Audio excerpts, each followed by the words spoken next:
உள்ளத்தில் உள்ளது அமைதி.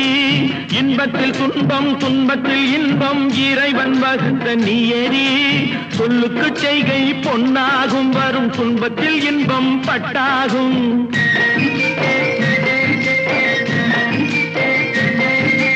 சொல்லுக்கு செய்கை பொன்னாகும், வரும் துன்பத்தில் இன்பம் பட்டாகும். இந்த இரண்டு கட்டளை அறிந்த மனதில் எல்லா நன்மையும் உண்டாகும், எல்லா நன்மையும் உண்டாகும்.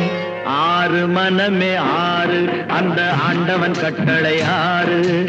ஆறு மனமே ஆறு, அந்த ஆண்டவன் கட்டளை ஆறு.